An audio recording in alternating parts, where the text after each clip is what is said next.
I know there's a lot to kind of digest and break down from the game yesterday. I know that second half obviously was an issue.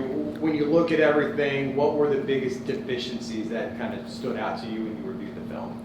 The turnovers, obviously the 2 turnovers that really, cost our football team. And it's been a black eye for us as far as getting down in the red zone area and turning the football over, and we can't do that. And, Timmy's got to take care of the football right there on 3rd and 11 and, put us in a position to have an opportunity for a field goal, and then RJ drop the snap, and we can't do that. And obviously those 2 plays stand out the most that let them back in the game, and we can't do that in those situations, and it's killing us in the red zone, and we can't do it, and we got to get it fixed. Darin, when you talk about fixing turnovers, what do you do to kind of eliminate those things? Obviously for quarterbacks, you try to tell them not to make some of these throws, but fumbles like with RJ, how do you kind of get those guys maybe to kind of understand the importance of and practice that maybe of avoiding those turnovers? Well, for RJ, it was a situation where, again, he got confused a little bit with the motion and took his eye out the ball. And I'll trust RJ Harvey at quarterback every single day. He's gonna continue to do that for us, but he can't take his eye off the football. He's got to secure the snap. And again, we're right there on the 25-yard line, and we're in field goal range for Boomer. And again, we got to end every drive with a kick. We can't turn the ball over. Coach, you talked a lot about physicality all the time. Trent Whittemore had a really good block on the opening play to spring Johnny open. What do you like about your wide receivers' physicality? Yeah, there was a lot of good blocking on the perimeter, and Trent did a great job on that first play. And there was again, I challenged them all to be physical in the game, and the first play we opened up, and everybody did their job, and that's what they're supposed to do. We had some things that we felt like we could, we had a good game plan going into the beginning of the game, and we knew there's some things that we felt like we could run, and we were obviously, on cue with those, and our players, again, knew the game plan. They knew what we wanted to do and where we wanted to attack them. And again, wide receivers got to continue to get better, especially at the end of the game when we need them the most. I showed them clip after clip after clip of plays where the ball's about to squirt loose, and we just have to finish blocks. And if we do, again, we can put that game away in situations where there was 3 drives that led to a turnover because of situations that could have been already touchdowns or already more yards or a different scenario that could have happened. So we got to continue to strain all the way for 60 minutes. Back on that RJ fumble, what's the thought process calling the Wildcat play there at that down and distance? Well, it was a situation again where we had a good package with RJ, and RJ's been very good at Wildcat. I mean, so it's a situation where we put that in, and again, it was a 3rd and 5 situation, and we felt with taking the quarterback out of the game, it spreads the defense out. We were going to show them something a little bit different. And again, I love having the ball in RJ's hands in those situations where we gain a number in the box and he gets loose in those situations. And again, it can be really, really big plays. But he's got to focus on the snap. But that's the main thing. Anytime you get in Wildcat, you're getting in formations that, again, cause the defense grief, and it takes guys out of the box, which allows him to be able to, be one-on-one with one defender if we go take care of our jobs. Do you feel you're overusing it? No, I don't think we've used it over and over and over and over. But there was a situation too where Timmy had thrown an interception before that, and it was just one of those situations where we felt like it was time to break it out and it's ready to go, and it's a good change up, and they didn't know exactly what to do, but we got to catch the snap and go execute. Coach, Gus talked last night about how those quick scores in the first half kind of left the defense a bit tired, a little bit concerned about getting more time possession in the second half.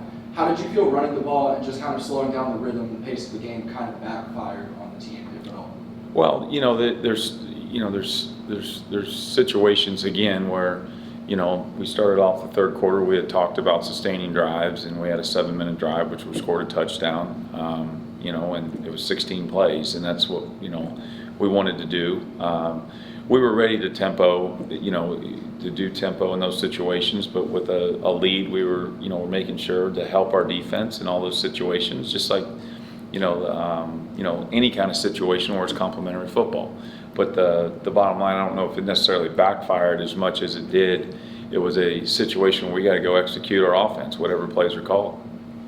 Timmy's obviously had a year as a starter under his belt, so he isn't quite like a fresh starter. But how do you see him kind of developing as making the simple play? I know he made kind of some spectacular plays, but even like that interception felt like it was him trying to do maybe a little bit too much. How much you talk about him making the simple plays and just kind of letting him fight another day? Yeah, and there's you know, the freelance stuff, again, when he gets outside the pocket, and it hurt us against Kansas State, and he made an errant throw there before half, and then right there on the third down, you know, in different situations too, in the 2-minute drive to try to win the game, you know, he's got to play the position and not freelance and keep his eyes on his keys and what he's supposed to be looking at, and again, not looking at the rush, all those things. So, you know, we're going to continue to work on that. He he played really good in some situations where you're like, man, that's what you want your quarterback to do. But he's got to continue to detail the position and have a great week this week.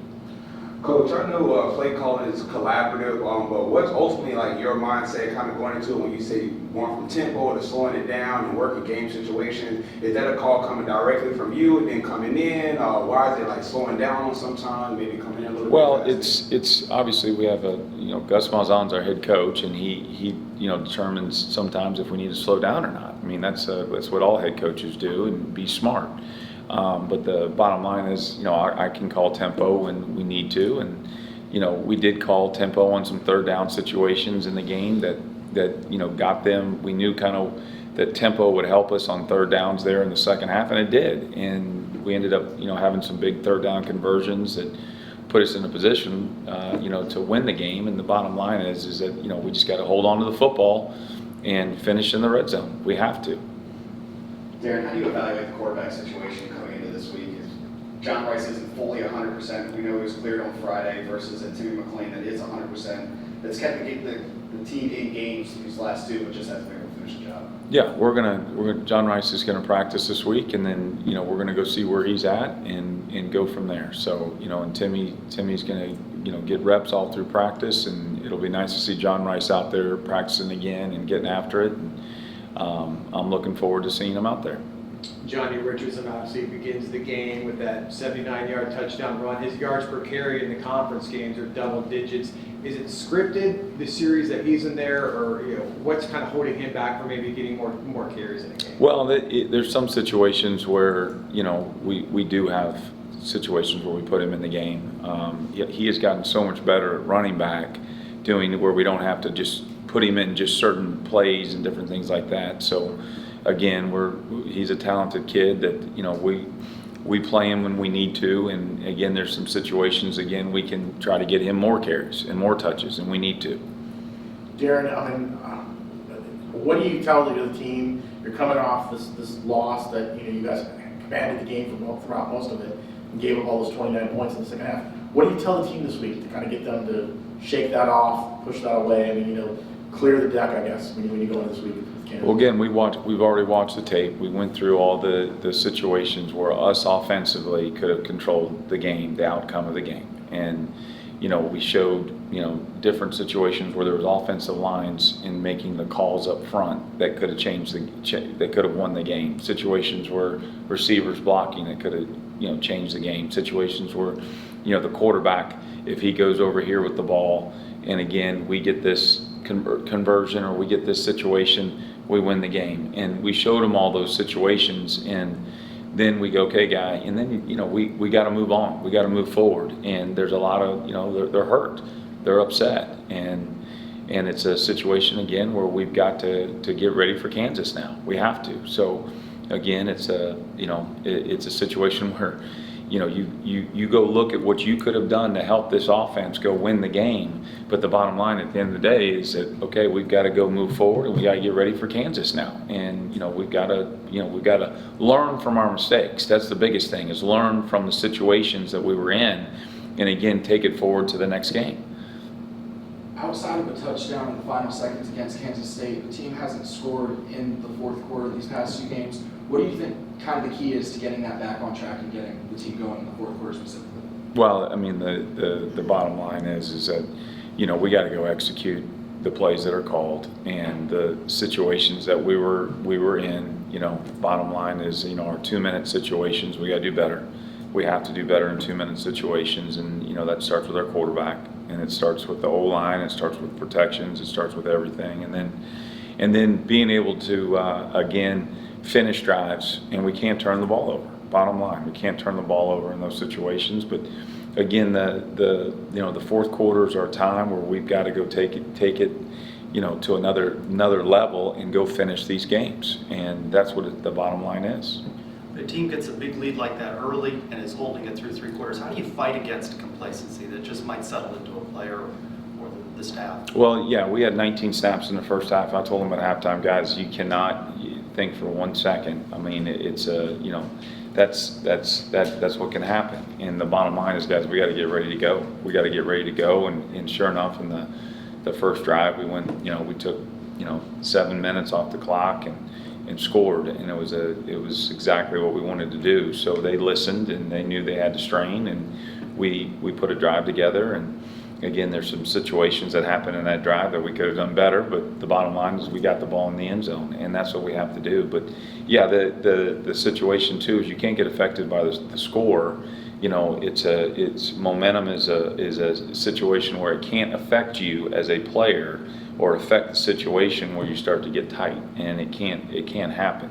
You got to go execute every single play like we do in practice and go through those situations and again go finish games. Coach, you're speaking of outside factors not affecting you as a player. You played in front of Night Nation as a player, as a coach. How did you feel the fan engagement was kind of going into that stretch of the fourth quarter when you needed the fans the most? Did you feel a difference in the fans? Did you still feel like you had enough support from Night Nation to kind of push through? What was your thought being down there, maybe on the field, and kind of how that engagement went? Oh, I heard them loud and clear. They were screaming like crazy, and they wanted to win. And the Night Nation is unbelievable. So again, it was a situation where they were behind us, fighting like crazy all the way to the end. Darin, it seemed like against Kansas State, Kobe Hudson really went, the passing game worked through him. Yesterday, it seemed to go through Javon Baker a little bit more. Is it just what the defense was giving you guys? Is there a way to work the passing game through both of them at the same time? Well, yeah, he was targeted, I think the fourth play of the game over the middle and had a drop right there. But the bottom line is we have different RPOs we run. We have different plays. He was in third down situations where he was open and we weren't getting him the ball. And again, those are situations where you got to be ready when your number's called. And his number was called, happened to go to him in those situations, and he went and made plays, was really good. And this game, it happened to turn a little bit more the other direction. But the bottom line is you got to be ready to go make plays because the ball could come to you at any time.